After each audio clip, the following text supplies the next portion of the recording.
कांग्रेस 60 साल में जो नहीं कर पाए, ये आपके सेवक ने 10 साल में करके दिखाया है। मैं 100% किसी से भी डिबेट करने को तैयार हूं, प्रधानमंत्री से।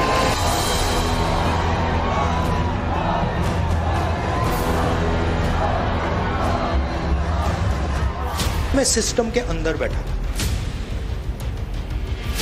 मैं सिस्टम को अंदर से समझता हूं और मैं आपको कह रहा हूं, system is aligned against lower castes. Congress के इसी सिस्टम ने SC, ST, OBC की कितनी ही पीढ़ियों को तबाह किया। इस बार तो लग रहा है कि देश के प्रधान सांसद जी अपनी क्यूटो लोकसभा से भी हारने जा रहे हैं। अखिलेश बाबू, आपका तो 4 का भी आंकड़ा पार नहीं हो रहा है।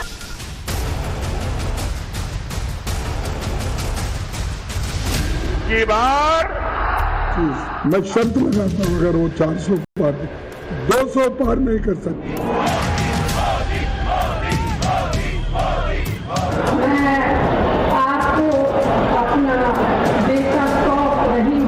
ये परिवारवादी लोग संसदीय सीटों का वसीयतनामा लिख रहे हैं।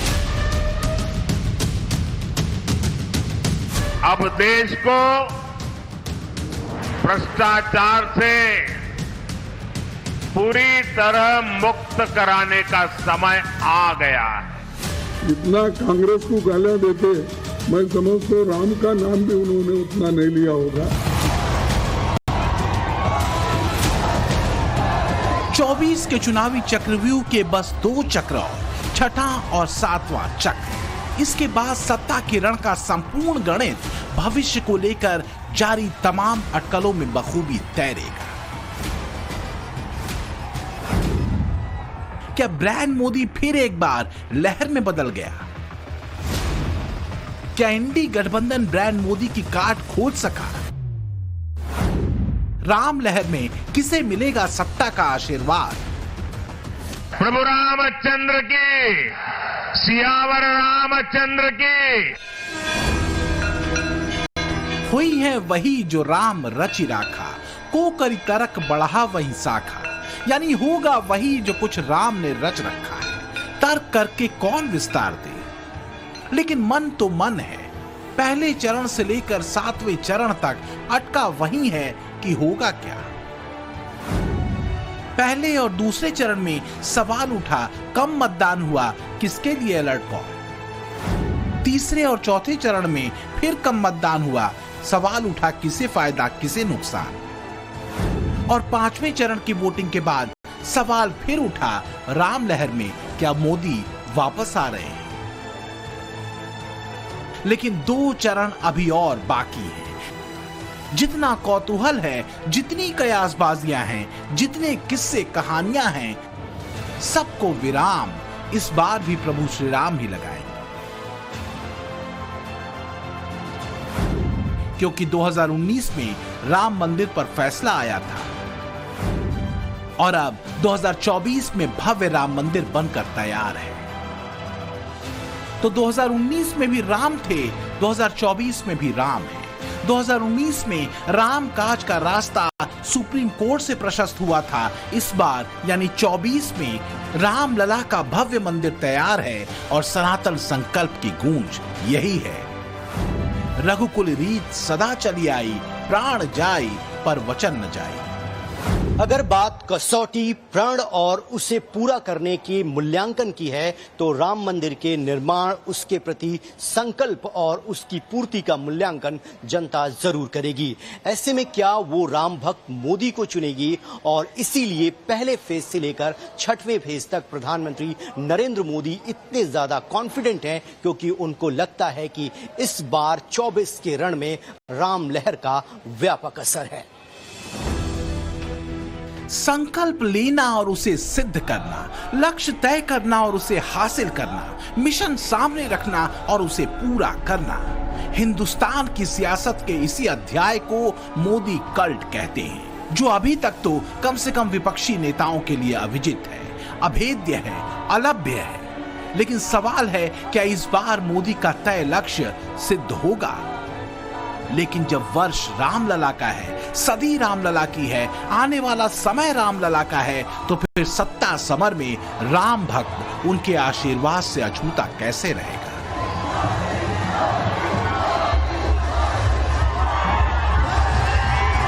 पूरे देश के अंदर आज जो आवाज आ रही है वह यही आवाज है, एक स्वर है, चारों ओर एक ही स्वर है कि फिर एक बार मोदी सरकार का। उत्तर दक्षिण पूरब पश्चिम लोग एक ही बात कहते हैं और कह रहे हैं, जो राम को लाए हैं हम उनको लाएंगे। भूमि पर राम मंदिर का बनना एक बड़ा संकल्प था जो पूरा हुआ, जो कम से कम कथित सेकुलरिज्म का राग अलापने वाली कांग्रेस और समाजवादी पार्टी के वोट बैंक वाली पॉलिटिक्स के दौर में तो पूरा नहीं होना था। अब सवाल यह है कि देश की बड़ी आबादी राम मंदिर के काज से मोदी को एक बार फिर राजप्रासाद तक पहुंचाएगी। रही बात प्रभु राम की, तो राम से जुड़े काम की चर्चा जब भी बीजेपी या मोदी से जुड़ी तो वोट और सीटें बम्पर मिली। 1989 में जब बीजेपी ने पहली बार अयोध्या में भव्य राम मंदिर के मुद्दे को अपने संकल्प पत्र में शामिल किया था, इसके बाद बम्पर सीटें बीजेपी को मिली थी। 2 लोकसभा सीटों से बढ़कर बीजेपी की झोली में 85 सीटें राम लहर ने दे दी थी। इसी तरह 2019 में राम मंदिर पर सुप्रीम फैसला आया और राम मंदिर का मार्ग प्रशस्त हुआ, तब रिकॉर्ड 303 सीटें बीजेपी को मिली। अब सवाल यह है कि जब रामलला अपने भव्य राम मंदिर में विराजमान हो चुके हैं, मोदी का संकल्प पूरा हुआ है, तो राम भक्त मोदी को कितनी सीटें देंगे?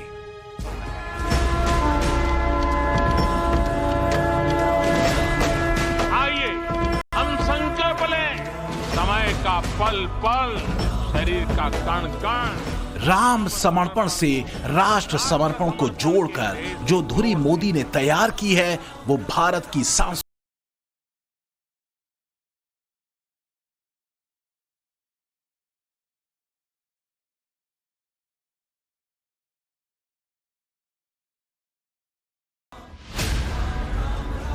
और यही धुरी विपक्षी गठबंधन के पेट में मरोड़ की बड़ी वजह है।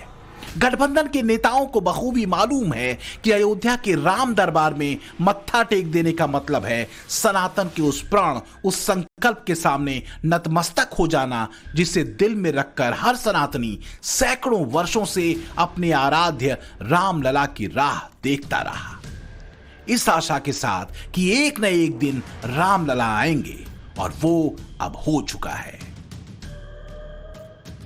चलो भाई, आपने मंदिर बनने से रोकने के लिए अदालत में जो करना था कर लिया।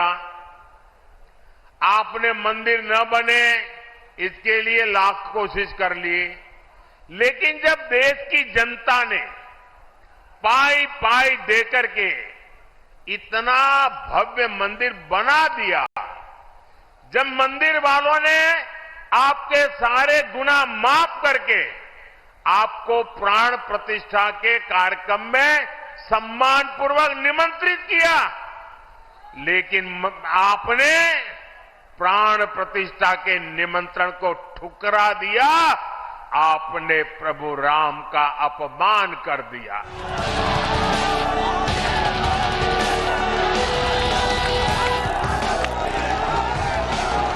मैं नरेंद्र दामोदर दास मोदी ईश्वर की शपथ लेता हूं कि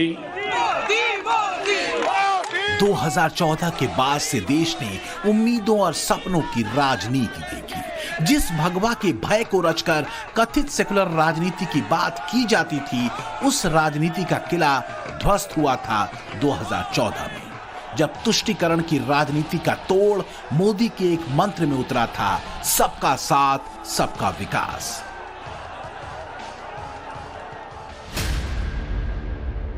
सत्ता में आने के महज 2 साल बाद चाहे नोटबंदी पर लिया गया बड़ा फैसला हो, 2019 में ट्रिपल तलाक को लेकर कानून बनाना हो, जम्मू कश्मीर से धारा 370 को हटाना हो, देश में सीएए लागू करना हो या फिर अयोध्या में भव्य राम मंदिर निर्माण का सुप्रीम कोर्ट से निकला हल, ये सभी बिग और बोल्ड फैसले मोदी राज में हुए। मैं 100% किसी से भी डिबेट करने को तैयार हूं, प्रधानमंत्री से। मगर मैं प्रधानमंत्री को जानता हूं, प्रधानमंत्री मुझसे डिबेट नहीं करेंगे। लेकिन ऐसे बहस मुबाहिसों का फायदा क्या जो किसी सूरत में जमीन के हालात न बदले। कांग्रेस की दिक्कत यही है कि वो अपनी जमीन अभी तक बदल नहीं सकी, लेकिन पीएम मोदी को बदलने के लिए इतनी बेचैन है कि जिस जातीय जनगणना की बात करके वो पिछड़ों, दलितों को उनका हक दिलाने की बात कर रही थी, अब उन्हीं लोगों के आरक्षण का हक मारकर उसे मुसलमानों को देने के आरोप कांग्रेस और इंडी गठबंधन में उसकी सहयोगी टीएमसी पर लग रहे हैं। इन्होंने एससी, एसटी, ओबीसी, इनको जो बाबा साहब आंबेडकर ने आरक्षण दिया है, भारत के संविधान ने जो आरक्षण दिया है, इसको छीन करके वे वोट जिहाद करने वाले लोगों को देना चाहते हैं। बंगाल में इन लोगों ने क्या किया? बंगाल में इन लोगों ने मुसलमानों को रातों रात ओबीसी के सर्टिफिकेट दे दिया था। जो आरक्षण ओबीसी को मिलना चाहिए वो सारा का सारा मुसलमानों को, और वो भी घुसपैठियों में बांटा जा रहा था। तो क्या इंडी गठबंधन की महीन तुष्टीकरण की यही चालें 24 के संग्राम के छठे और 7वें चक्र में उसके लिए भारी साबित हो जाएंगी? प्रभि सी नगर कीजे सब काजा, हृदय राखी कौशलपुर राजा। लेकिन वोट बैंक का वफादार बनने के चक्कर में राम के नगर में प्रवेश करना तो दूर, रामलला के नाम से भी राहुल गांधी और अखिलेश यादव ने भरपूर दूरी बनाई। आप सो गए हो, आपने बात मान ली, आप हार मान गए, और 24 घंटा जय श्री राम, जय श्री राम, जय श्री राम, वो सब ठीक है, मगर आपके जेब से रोज पैसा छीना जा रहा है, निकाला जा रहा है, आप भूखे मर रहे हो। एक तरफ वोट बैंक का चक्कर, रामलला की प्राण प्रतिष्ठा को बीजेपी का कार्यक्रम बताते उससे दूरी, तो दूसरी तरफ दूर रहकर भी रामलला के दर्शनों की ललक। रामनवमी के दिन रामलला के पहले ऐतिहासिक सूर्य तिलक का दर्शन पीएम मोदी अपने असम रैली के दौरान विमान में बैठकर करते दिखे। बात देखने और दिखाने की नहीं, बल्कि भगवान राम के आदर्श को अपने जीवन में उतारने की है। प्रधानमंत्री नरेंद्र मोदी ने भगवान राम के आदर्शों और उनके कर्मों को अपने राजकर्म में बखूबी उतारा है। भारत की विदेश नीति से लेकर अर्थनीति, रक्षा नीति, शिक्षा नीति और यहां तक कि राजनीति में भी मोदी नीति ने एक अलग पैरामीटर सेट किया है जो गहरी पॉजिटिविटी से भरी है, जिसमें भगवान राम के राम राज की प्रतिध्वनि है जो अपने शर्तों पर काम करती है। देव से देश और राम से राष्ट्र के मार्ग को तय करने वाला किरदार क्या इसलिए टफ है क्योंकि वो राष्ट्र से जुड़े मुद्दों और विषयों को 140 करोड़ हिंदुस्तानियों के हितों से जोड़कर देखता है, हिंदुस्तान के सांस्कृतिक और पारंपरिक चिंतन में भरोसा करता है, लेकिन नए ग्लोबल ऑर्डर में भारत की भूमिका को भी सुनिश्चित करता है। रघुपति राघव राजा राम। हिंदुस्तान की सांस्कृतिक परंपरा में महात्मा गांधी ने राम को सर्वोपरि रखा। रघुपति राघव राजा राम के भजन में बापू रमे।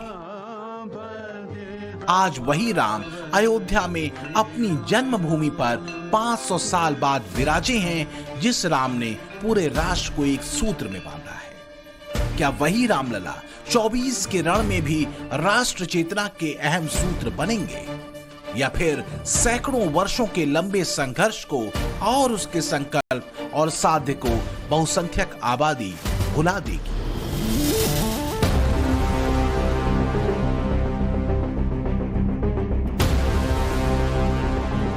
ये समय सामान्य समय नहीं है।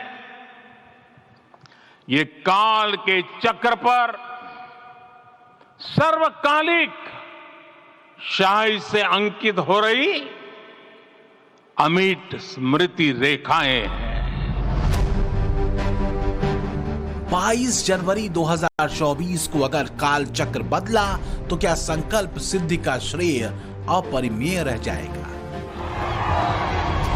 हालांकि बदले हुए काल चक्र और भारत की भूमिका को लेकर पीएम मोदी का राम राज प्लान तैयार है, जो टिका हुआ है भविष्य की योजनाओं पर, 2047 तक के विकसित भारत के मंत्र पर, जिसमें हर क्षेत्र में भारत को आगे रखने का संकल्प है। विज्ञान और तकनीक, खेती और इंफ्रास्ट्रक्चर, भारत से संपूर्ण गरीबी का उन्मूलन, मजबूत राज्य और धर्म संस्कृति का गौरव सूत्र अहम है। माँ गंगा ने उसको बुलाई है और वो बोल रहे हैं कि 47 तक अब 47 का शाश्वत भी रहेंगे अगर क्योंकि कहीं समंदर में डूबते हैं, कहीं गंगा में डूबते हैं, कभी गुहा में जाते हैं, कभी अकेले तपस्या करते हैं। उस तपस्या का फल अगर उनको मिलने वाला है तो मुझे मालूम नहीं।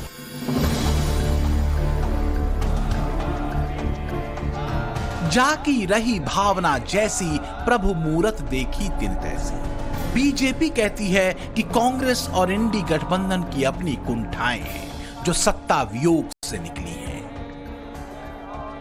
लेकिन प्राण प्रतिष्ठा के बाद पीएम मोदी दूसरी बार रामलला के दर्शन करने अयोध्या पहुंचे थे।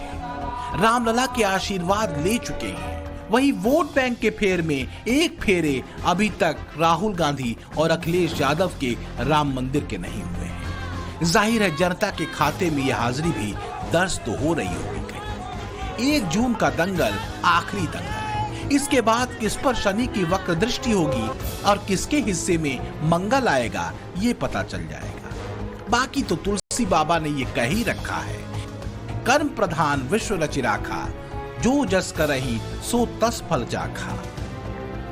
Bureau report.